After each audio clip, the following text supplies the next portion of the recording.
Em uma semana que a Câmara fez uma manobra para aprovar um novo texto para reduzir a maioridade penal, eu recebo aqui o deputado Jair Bolsonaro. Por favor, deputado.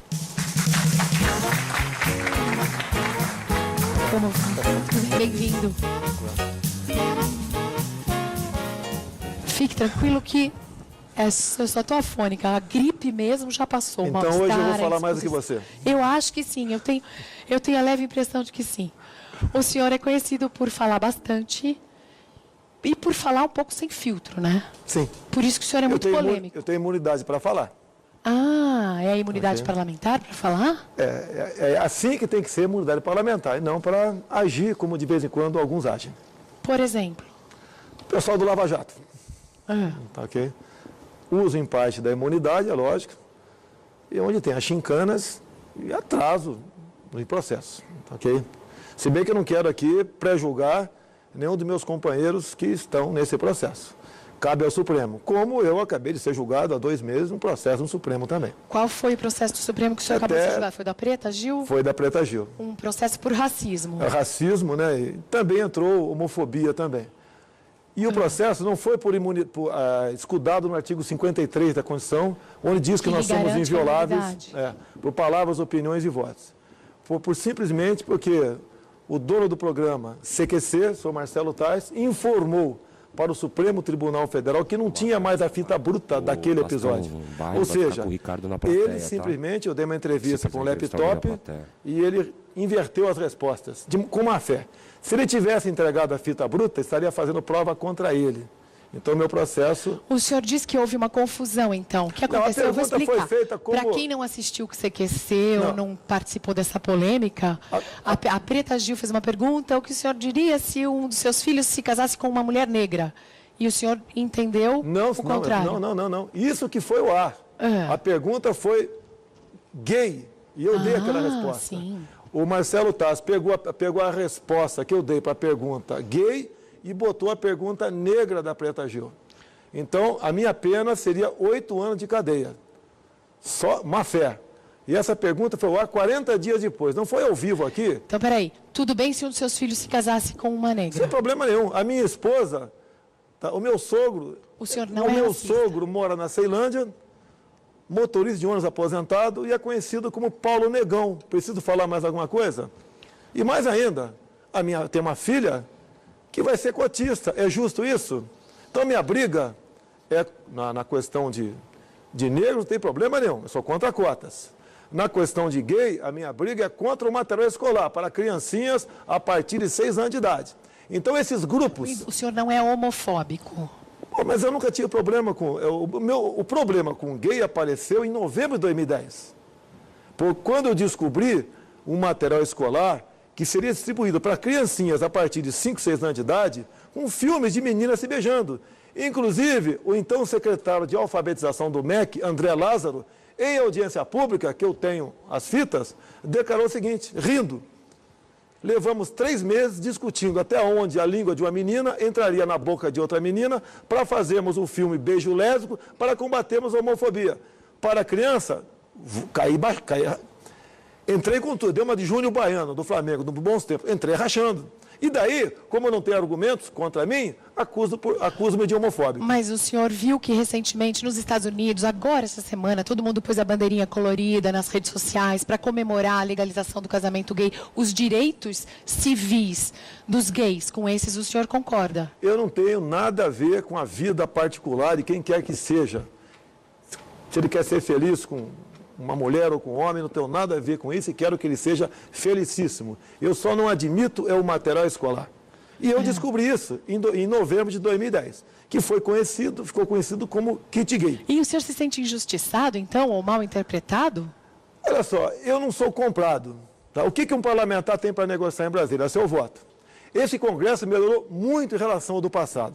Em especial, graças ao atual presidente, Eduardo Cunha, que aprovou uma proposta, emenda à Constituição, que trata do orçamento impositivo. Ou seja, o governo não chantageia mais o executivo para liberar nossas emendas. Não, agora fica refém. Não fica refém. O governo não está refém. O governo tem que respeitar. Nós temos 3 poderes aqui. Inclusive, no meu entender, talvez, com toda certeza, Executivo, Legislativo e Judiciário, são os 3 poderes. Voto comprado não é reflexo, um sinônimo de democracia. Você pode ver, enquanto a Petrobras estava sendo assaltada no governo Dilma Rousseff, tudo o que ela queria era aprovado dentro da Câmara. Enquanto havia o mensalão no governo Lula, tudo era aprovado dentro da Câmara. Agora acabou. Simplesmente, tá certo? Lógico, há o temor também de envolvimento nessas questões de jovens parlamentares, mas eu acredito na maioria dos parlamentares que estão lá, e graças ao episódio do orçamento impositivo. Esse Congresso, o Ulisses Guimarães dizia, né? Quando alguém critica o Congresso, né? Espere o próximo, ia ser pior. O Ulisses Guimarães, nessa, né? Está no fundo do mar, respeitosamente, na Baía de Angra, faleceu, não acharam o corpo dele, mas nessa vez ele perdeu. O Congresso está muito bem. Tanto é a questão da redução da mortalidade. Certamente o Congresso representa o povo brasileiro, porque foi escolhido pelo povo. E a gente vai ver agora o que o pessoal nas ruas, a gente foi para várias praças, várias cidades do Brasil, ouviu o que as pessoas pensam sobre o deputado Jair Bolsonaro. Tudo bem? Vamos lá, aqui no telão. Conheço, sei da trajetória dele, que ele é um ex-deputado do DEM, né, que é um partido que veio do Arena, que é um partido que veio da época do golpe militar, né? Então a gente, assim, por exemplo, a gente sempre comenta que ele é um filho da ditadura militar, né? O que eu dizia para ele é que realmente ele continuasse lutando para justamente as pessoas que cometem crime, sendo menor de idade a partir de 16 anos, tivesse a mesma condição da criminalidade como um adulto, porque ele já tem condições de responder sobre seus atos. Dessas pessoas mais polêmicas que a gente escuta falar hoje no Brasil, é uma das pessoas, assim, para mim, que está no top, assim, da ignorância. Se ele vai concorrer à presidência da República. Você votaria nele? Votaria, com certeza. E essa também é a pergunta que a gente recebeu pelo Twitter do César Santana, do Álvaro César, do Daniel Rocha, da Márcia Bezerra, se o senhor vai ser candidato em 2018. Posso começar com a primeira da menina? Pode. O senhor é filhote da ditadura? Eu não vim da Arena, né? Eu vim do Partido Democrata Cristão. Tive uma rápida passagem pelo PFL, né? Vamos lá, ditadura militar. Primeiro, se perguntar para a garotada, né? Quem assumiu dia 1º de abril de 64 a presidente da República, já que houve um golpe 31 de março? Ou não sabe responder, vamos falar Castelo Branco. Está errado. Quem caçou o João Goulart foi o Congresso Nacional no dia 2 de abril de 64. Porque todo mundo queria sair do João Goulart. Que nós estávamos numa situação de sermos comunizados. Eram as mulheres nas ruas fazendo passeatas, a Igreja Católica, todo o Brasil pregando e orando e pedindo para Deus para que os militares assumissem. Era toda a imprensa, exceto o jornal Última Hora, que era o jornal Chapa Branca do João Goulart naquele momento, eram os empresários e os ruralistas. E o Congresso Nacional, no dia 2 de abril de 64, caçou o João Goulart. E esse mesmo Congresso, dia 9 de abril de 64, elegeu o Castelo Branco. E olha só, e o Castelo Branco assumiu dia 15 de abril de 64. Nesse intervalo, foi o presidente da Câmara, Ranieri Mazzilli, que foi o presidente. Então vamos começar falando a verdade, que nós podemos discutir o que foi o período militar. Qualquer governo tem coisa errada. Até a nossa família tem, por que não vai ter num período de 20 anos? Agora, que época maravilhosa, você podia ir para a rua com segurança, a tua família era respeitada, o policial era policial. Tá ok? O Brasil passou da 49ª para a 8ª economia do mundo. O médico fez 15 hidrelétricas. Mas muitas pessoas sumiram, desapareceram, foram torturadas, foram mortas. Sim. Vamos lá? Quer começar por onde? Em 66 começou a luta armada no Brasil. Bomba no aeroporto de Guararapes. Ação popular. Várias pessoas conhecidas, jovem, pertencia a isso daí. Começou lá. Por exemplo, onde eles treinavam? Treinavam em Cuba. A dinheiro vinha da onde para a luta armada? Da Coreia do Norte. Fidel Castro estava preocupado com a democracia no nosso país? Queria impor uma democracia, que a ditadura estava violenta? A época do paredão lá? Esse pessoal sempre mentiu. Eles sempre se vitimizaram através de compaixão. basicamente para que o povo tivesse compaixão, votasse neles e chegasse ao poder um dia como chegaram agora. E agora estão demonstrando que eles são. Os militares chegaram ao poder e também não saíram mais. Ficaram no poder e, inclusive, criaram algumas situações para fazer parecer que eles eram muito necessários. O caso do Rio Centro, por exemplo. Aliás, sobre isso, o Rodrigo Azeredo pergunta... Centro, Rubens Paiva, deixa eu terminar aqui. Sim. Temos os militares eleitos periodicamente. Todos os 5 foram eleitos pelo Congresso Nacional. Isso é ditadura? Se for ditadura, Tancredo Neves também seria um ditador, porque foi eleito pelo mesmo Congresso. Tancredo Neves não sumia com as pessoas, não mandava prender? Olha só, essa história de sumir, eles iam para a luta armada. Não tinha lei da vadiagem no Brasil, tá ok? Qualquer pessoa detida tinha que ter um documento. Se não tivesse, ia para a delegacia. E eles sequestravam, assaltavam bancos, botavam bombas por aí, te conto vários episódios. Em combate morriam com documento falso. Eram enterrados como indigentes, desapareceram.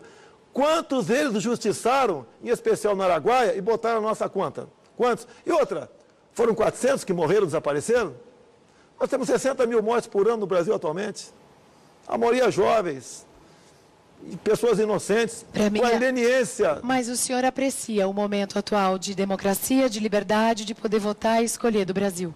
A imprensa é livre, atualmente? Por que nenhum jornal deu uma linha quando foi arquivado meu processo no caso do Preta Gil? Eles têm medo da minha pessoa em 2018? Eu fui massacrado pela mídia por alguns meses no episódio Preta Gil. Em especial o Luciano Huck, né? O Ricardo Boechat da Band News.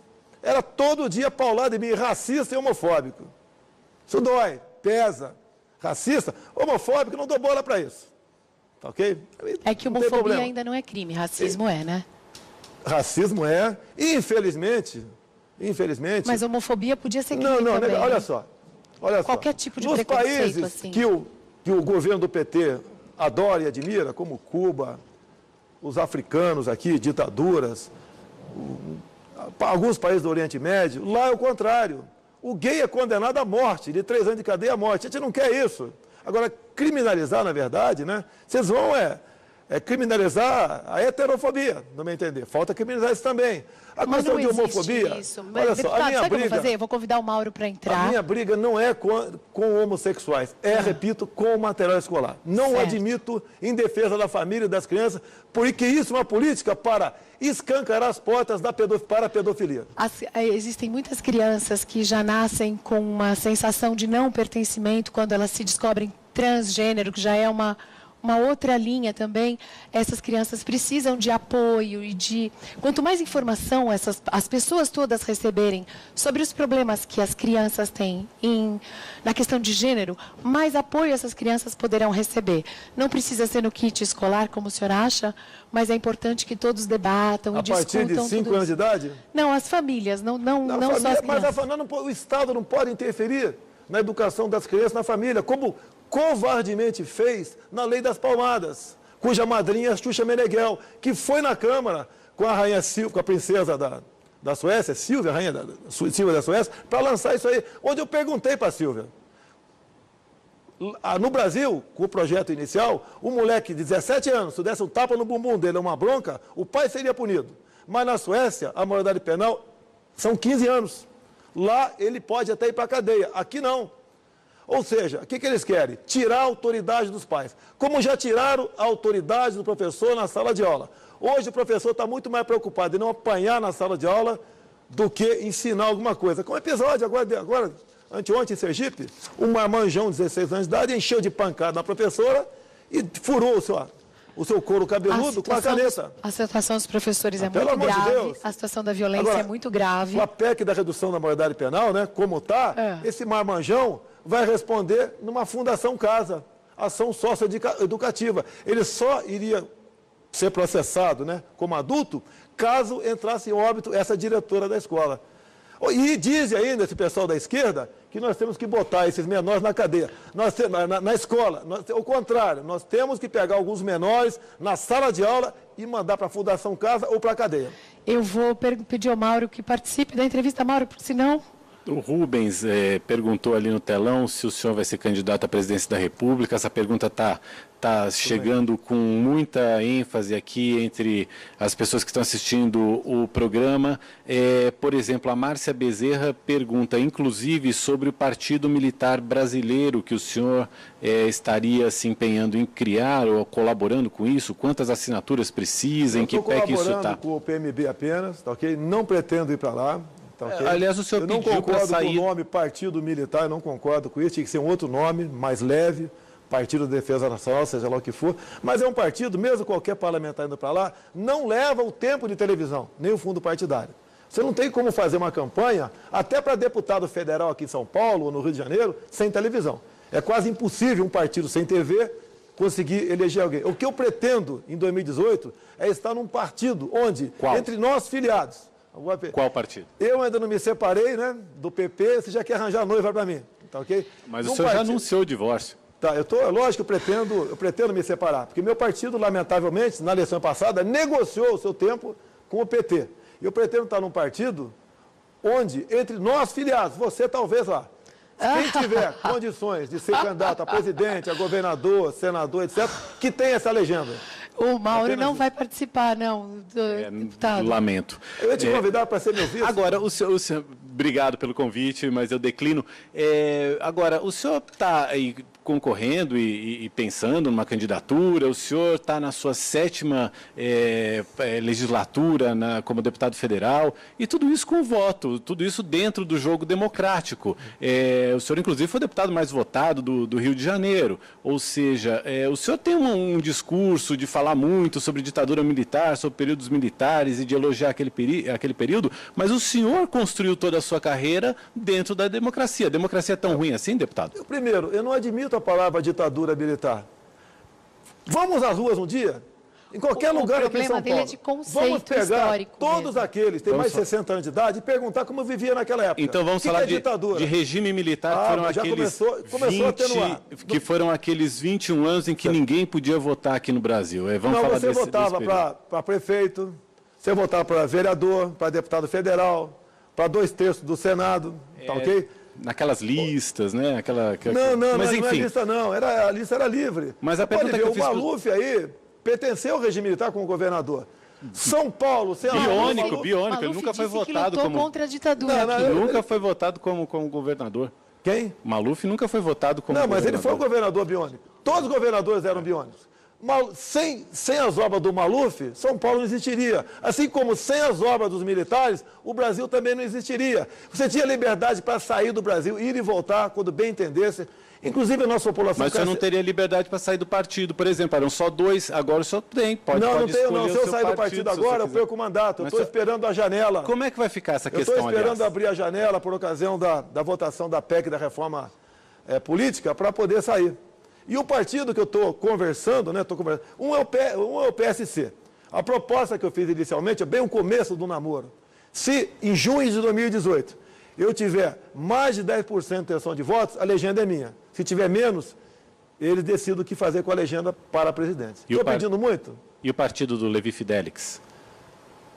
Olha, ele está como no paraquedas reserva também, não estou esnobando o Levi Fidelix, gosto dele particularmente, tem as suas posições, tá ok? Tem uma linguagem parecida com a minha, assim como o Vitor Nossés, do PSC, o presidente, também tem, tá ok? Então é por aí. Agora, partidos pequenos me aceitam, por quê? Eu num partido 3 ou 4, com a legenda presidencial, eles podem, em 2018, fazer 20, 30 federais, desde que, logicamente, eu tenha a aceitação que tem no momento.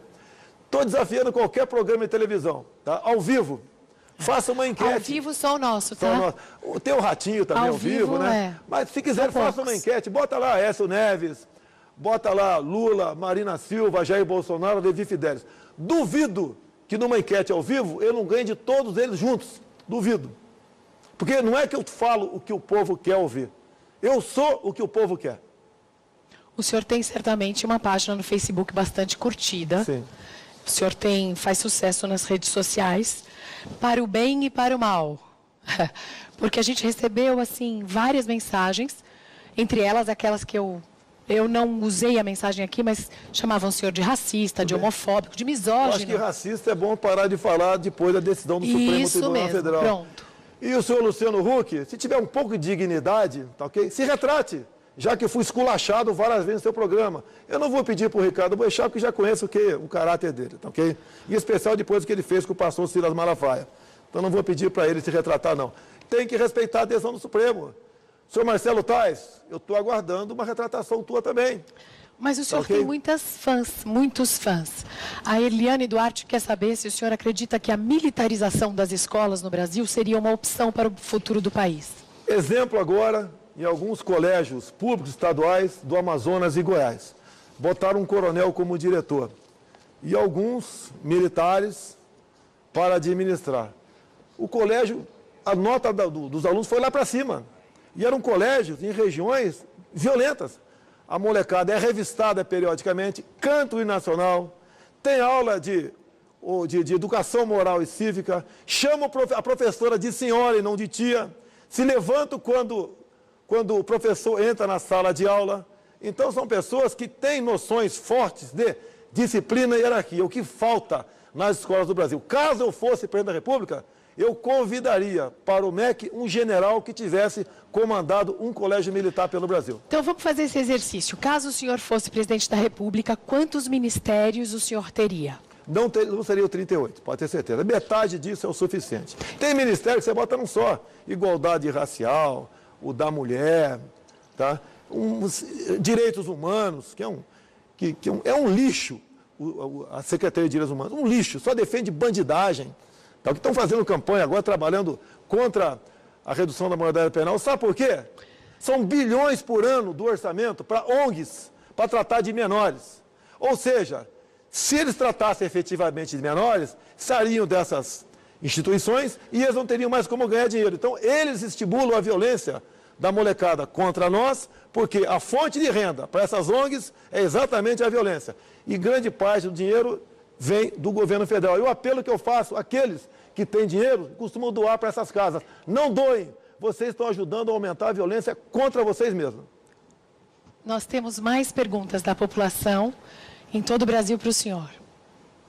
O pessoal da comunidade GLBT também tem um certo preconceito contra ele, né, pelas declarações polêmicas que ele faz. É a opinião dele, a gente não pode negar o direito a ele de pensar dessa forma, mas tudo isso tem que ver com um certo cuidado, porque o fato de ser a opinião dele não pode também prejudicar uma outra pessoa, uma segunda pessoa. Eu acho que ele não representa a sociedade atual, eu acho que ele está muito atrasado, a ideologia dele é muito retrógrada. Deputado, o que você fez para melhorar o Brasil? Essa pergunta é do Fernando. Quer começa pela última? Pela última dessa vez. Eu acho que você tem que dar exemplo em Brasília. Okay? Eu dou exemplo. Okay? Eu fui citado no Mensalão, eu fui citado no Petrolão, e a imprensa não fala nada. No Mensalão, Joaquim Barbosa me citou como o único deputado dos partidos da base do governo que não foi comprado pelo PT. A imprensa não falou nada. Agora, na questão do Alberto Youssef, o doleiro, ele falou que no Partido Progressista só 2 não estavam envolvidos. Paulo Maluf. E Jair Bolsonaro. A imprensa não falou nada. Do Paulo Maluf saiu uma manchete. Tá. O Youssef complementa depois, né? O Paulo Maluf teria uma certa indicação pelo Paulo Roberto Costa. Desconheço se é verdade ou não. Foi o Youssef que falou isso aí. Mas, inclusive, o Paulo Maluf tem uma cena pitoresca, né? Quando isso aconteceu, que só 2 não estavam envolvidos, não tinham nomes ainda. Eu falei com o Paulo Maluf. Paulo Maluf, só tem 2 do PP que não estão envolvidos. No plenário, ele falou, um sou eu. E era ele mesmo.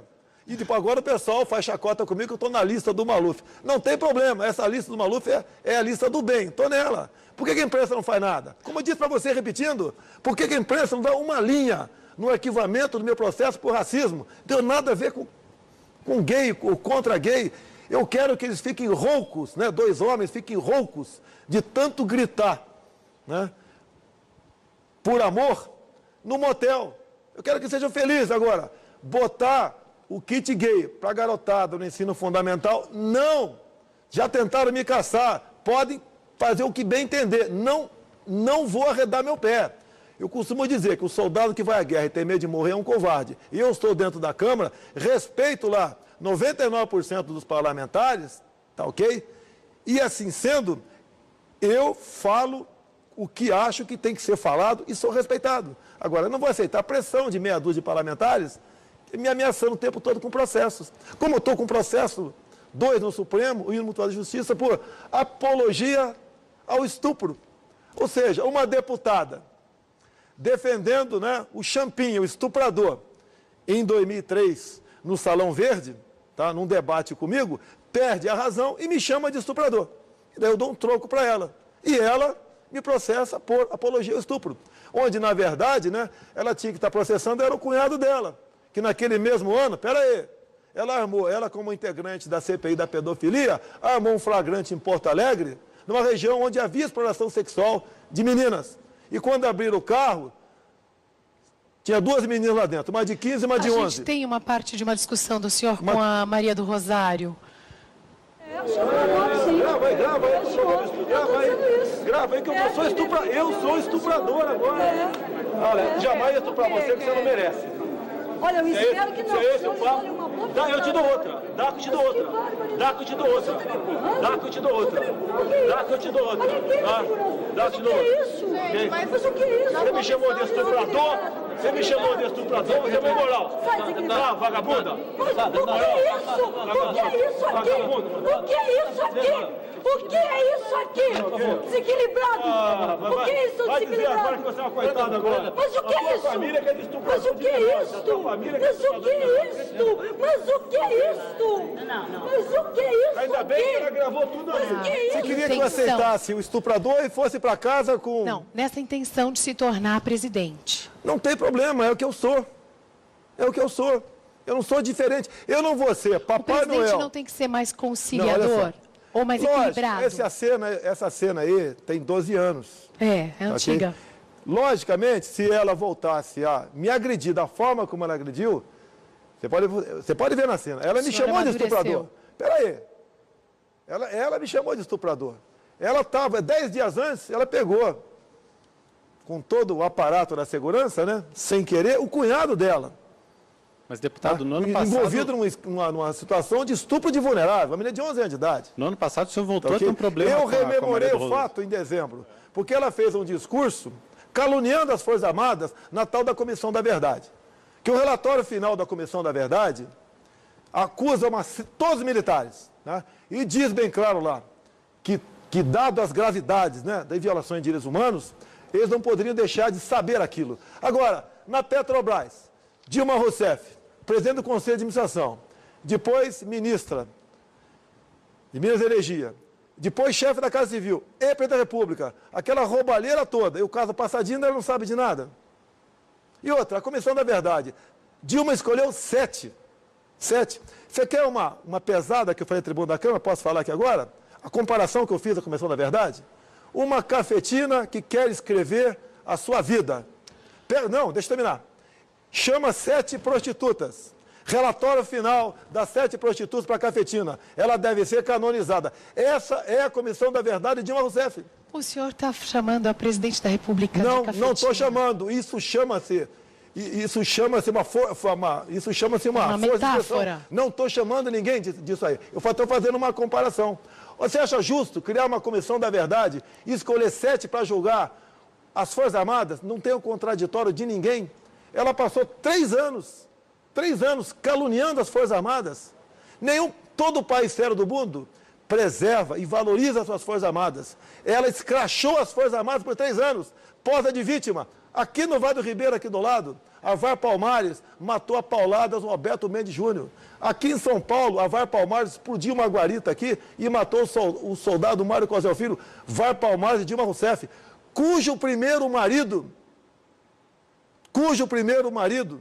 sequestrou um avião com 96 a bordo e foi para qual país democrático? Foi para Cuba. Cujo segundo marido, Carlos Araújo, disse claramente num programa de televisão que passou a lua de mel com Dilma Rousseff, entre outras coisas, roubando caminhões de carga na Baixada Fluminense. O primeiro marido dela, o Cláudio Galeno, em seu apartamento com Dilma Rousseff, com um grupo terrorista chamado Colina, preparou a execução de um capitão boliviano que fazia escola de comando estadual do Exército do Rio de Janeiro, porque esse capitão havia participado da morte do Che Guevara. Eles erraram e acabaram executando o major alemão. Por que essa verdade não veio à tona? Cadê a comissão da verdade? Você, como jornalista, pode ir ao Superior Tribunal Militar e pegar o processo de qualquer um, menos da Dilma Rousseff, naquele que ela foi condenada a 3 anos de cadeia. A Folha de São Paulo tentou pegar esse processo em 2010, não conseguiu. Porque o Lula ameaçou o STM de extingui-lo via proposta de emenda à Constituição e o presidente guardou em armário.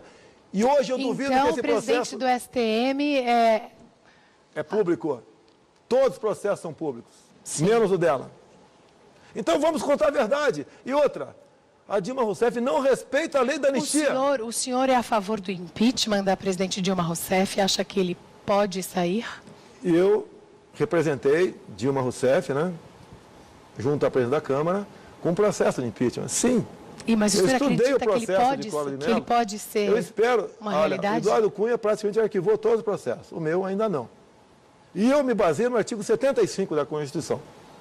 Ou seja, incorre em crime de responsabilidade o presidente que interfira no trabalho do Legislativo. Ou seja, enquanto a Petrobras estava sendo assaltada, tudo que interessava para Dilma Rousseff estava sendo aprovado. Curiosamente, depois do Lava Jato, nada quase que interessa para ela é aprovado lá dentro. Pois é, mas envolve também seus colegas, né? Olha, cada um responde pelos seus atos. Eu não estou acusando ninguém de nada lá dentro. O meu partido, a maioria... estão respondendo processo no Supremo Tribunal Federal. Eu não acuso ninguém de nada. Mauro. Deputado, se o senhor for mesmo candidato à presidência, o senhor vai ter que prestar contas da sua atuação como parlamentar. O senhor comemorou agora, pela primeira vez, uma emenda constitucional nesses 25 anos de atuação como parlamentar. Além disso, eu encontrei também, em 1996, um projeto de lei que falava sobre isenção de IPI, sobre bens de informática. Além desses dois, o senhor poderia nos dar alguns outros exemplos de projetos seus que foram aprovados? Eu tenho vários projetos que eu procuro parlamentares e dou para eles apresentar. Porque se eu apresentar, não anda. Eu sou visado. Quando agora... O senhor acha que o senhor é perseguido? Acho não. Acho não. O senhor terceiriza os projetos, deputado? Terceirizo, mas não pago não. Não pago não, tá? O deputado gosta. Tem um muito bom sobre a Baía de Angra, posso falar.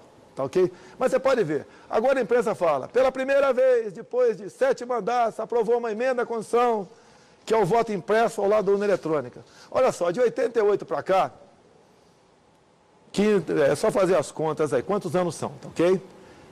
São mais ou menos 90 emendas à Constituição. Então aí são 4 ou 5 emendas por ano, metade proposta pelo Poder Executivo. Ou seja, cada legislatura, não mais que 10 deputados têm emenda aprovada. Isso é motivo de glória, não de chacota. E os projetos de lei? Os projetos não andam. Eu tenho projeto, por exemplo, voltado para a de segurança, muitos. Eu devo ter lá uns 50 projetos.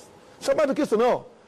Vale muito mais um bom projeto. Agora, o grande trabalho que eu vejo meu é evitar que certos projetos vão para certos maus projetos prossigam. Por exemplo, até o ano passado, eu segurava sozinho um projeto, né, de um deputado do PCdoB que visava o fim do auto de resistência. Ou seja, ia prejudicar a segurança pública. A princípio, o policial militar ia responder qualquer morte, bandido.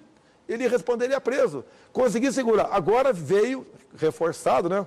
Uma bancada muito grande, como meu filho aqui, que é policial federal, o Eduardo Bolsonaro, aqui de São Paulo, aqui, o capitão Augusto. Os seus filhos são políticos também? Olha só, o meu mais velho é advogado, está no 4º mandato de estadual. O segundo, também tem curso superior, é vereador no Rio de Janeiro. Aí uma foto dos garoto, meninos. São os 4 moleques aí. Essa Baía de Angra, agora que você não pode mais fazer isso. Acabou isso aí. Você não pode mais para a Baía de Angra, por quê? Está toda ela demarcada como estação ecológica de Tamoios. Isso na mão de espanhóis faturariam bilhões de dólares por ano com turismo. E não venham falar que eu estou falando isso, porque respondo por uma pesca amadora na Baía de Angra, não fale isso, porque eu comecei a ser julgado a semana passada por 5 ministros. Já está 3-0 pelo arquivamento do meu processo. Sabe por quê? O dia que eu fui autuado, tinha metido o dedinho no painel da Câmara. Eu não peguei testemunho de ninguém. Num espaço de 4 horas e 15, é impossível sair da Baía de Angra, pegar um carro 200 quilômetros até o porto, até o aeroporto do Rio de Janeiro, pegar um avião 1h30 e chegar na Câmara e botar o dedo em 4 horas e 15. Então é impossível. Eu não estava na Baía de Angra naquele dia, naquela hora. Começa por aí. E tem muitas outras irregularidades. O cara que me autuou num barco, tá ok? É a secretária do Meio Ambiente da prefeita Maria Raba, do PT de Angra dos Reis. Quer que eu continue? Tá bom parar por aí. Tem uma pergunta da plateia para o senhor. O Ricardo vai lá fazer a pergunta. Oi, Mariana, boa noite. Como é o seu nome? Tainara. Tainara é de onde? Goiânia. E aí, qual é a sua pergunta? Boa noite, Mariana. Boa noite, deputado. Queria perguntar qual a opinião do senhor a respeito da redução da maioridade penal. Primeiro, né, não devemos desagradar gregos e goianos. Né? Tá ok? A minha opinião, eu tenho, de deputado com mandato, a proposta mais antiga é minha, a PEC 301. 16 anos. A minha ideia era passar para 14, mas você não ia ter sucesso. Então, eu sou radicalmente favorável à redução pura, ou seja, qualquer crime. O ser humano só respeita o que ele teme. Esses menorzões aí, como não teme nada, não respeita ninguém. Estupro, sequestro, matam, tocam fogo, furam um ciclista lá no Rio de Janeiro, barbarizam. O lugar deles é na cadeia. E aqueles que falam que tem que botar na escola, tivemos um bom exemplo agora em Sergipe, onde um marmanjão de 16 anos, não gostando da diretora, por um motivo de... Ele estaria sendo investigado por ter soltado uma bomba dentro da escola, foi para cima dela, enchendo de pancada e furou a sua cabeça com a caneta. Chegou toda ensanguentada. Caso aprovada essa PEC, esse marmanjão não vai para a cadeia também, a não ser que a diretora entre em óbito. Ou seja... O que está sendo aprovado agora em Brasília, que pese algum avanço, só vale se tiver um corpo, um cadáver. Se não tiver, ele pode continuar fazendo a besteira dele à vontade. Eu tenho mais uma dúvida das pessoas que estão assistindo à entrevista e estão vendo que tem algumas coisas anotadas na sua mão. Eu preciso ver o que o deputado escreveu na mão. Não entendi nada, mas vamos mostrar aqui. O senhor escreve na mão assim desde sempre? Assim. Não, de vez em quando eu escrevo. E na época da escola, fazia cola na mão? Na Academia Militar das Agulhas Negras, a cola é o desligamento. Se pegar, né? Mas isso, desse tamanho é cola? Você quer que eu fale? O que isso quer dizer? É sobre o 31 de março, sobre o editorial de Roberto Marinho, no dia 7 de outubro de 1984. Participamos da Revolução de 64, identificados com os anseios nacionais de preservação das instituições democráticas, ameaçados por greves generalizadas, distúrbios sociais e corrupção generalizada. Palmas para o doutor Roberto Marinho, que faleceu, mas palmas para ele. Deputado, mas a própria TV Globo já se manifestou que isso foi um erro. Já reviu a sua posição histórica. Para você, né? Qual é a grande fonte de receita de grande parte da mídia? É o poder público, ok? SECOM, Orçamento da União, tá ok? Você pode ver, acabaram com a propaganda do tabaco na imprensa, tá ok? Eu estou brigando, eu já briguei uma vez para não acabar com álcool. Alguns vão falar, deputado, mas se acabar com álcool também, a grande mídia só vai ter uma fonte de renda. O governo federal do PT. A imprensa que não escrever o que o PT, ou não mostrar na televisão o que o PT quer, pede verba e daquele pessoal tem duas opções, né? Ou vai ser empregado, ou vai ser desempregado, ou, quem sabe, um dia vai trabalhar no jornal O Grama. Exemplo, aquele cubano. O Grama é um jornal de Cuba, tá, gente? Para vocês ficarem sabendo a que se refere o deputado federal e já pré-candidato, ou anunciado candidato para 2018. O TRE vai me multar. Claro, eu que falei. Fui eu que falei. Eu falei que com a intenção de se candidatar em 2018... Olha só, o senhor certamente daria bons debates. Eu sou de direita. Eu sou de direita. O senhor é de direita? Sim. O Maluf é de direita? Não sei se o Maluf é de direita. Olha só, vamos falar do Lula. Aí eu fico em dúvida. Por exemplo, a esquerda é contra a redução da maioridade penal. Eu sou favorável. Eu prego uma política de planejamento familiar. O Brasil não pode continuar crescendo 2,5 milhões de habitantes por ano. Não aguentamos isso. É igual um barco. Se você encher de gente, ele vai para o fundo. A questão do Bolsa Família, você tem que buscar uma porta de saída. O ano passado foram 27 bilhões de reais com o Bolsa Família. O total foram 120 bilhões com projetos assistencialistas do PT. O país não suporta tudo isso. Meninas entre 10 e 19 anos são responsáveis por 20% dos partos no Brasil. Dizem que o Brasil precisa, né, de creches, é isso? Creches. Né? Quer dizer, o primeiro responsável pela criança tem que ser o pai e a mãe. E, por último, talvez lá na ponta, no final, o Estado. Mas o senhor acha o quê? Porque no lugar da creche, uma laqueadura? Olha só. Vou chegar no final. Crianças de 0 a 3 anos são 3 milhões, tá ok? Você precisa de, cada sala, 20 crianças. São 150 mil salas. No mínimo, 4 profissionais por sala. 600 mil profissionais.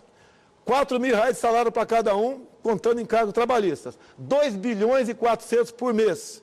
Multiplica por 13, dá 25, quase 27 bilhões. Daí você bota lanche, merenda, né? Uniforme, energia elétrica, água, transporte, dá quase 40 bilhões por ano. Eu não estou defendendo o governo. Esse é um dos problemas. Não é melhor você investir em planejamento familiar? Não é controle da natalidade. Planejamento. Se a mulher ou o homem quiser fazer a laqueadura e vasectomia, que o faça. Agora, hoje em dia, o governo estimula, em especial, a mulher mais pobre e com menos cultura, a ter mais um filho. Porque tem um programa chamado Brasil Carinhoso. Cada criança mais R$70 por mês.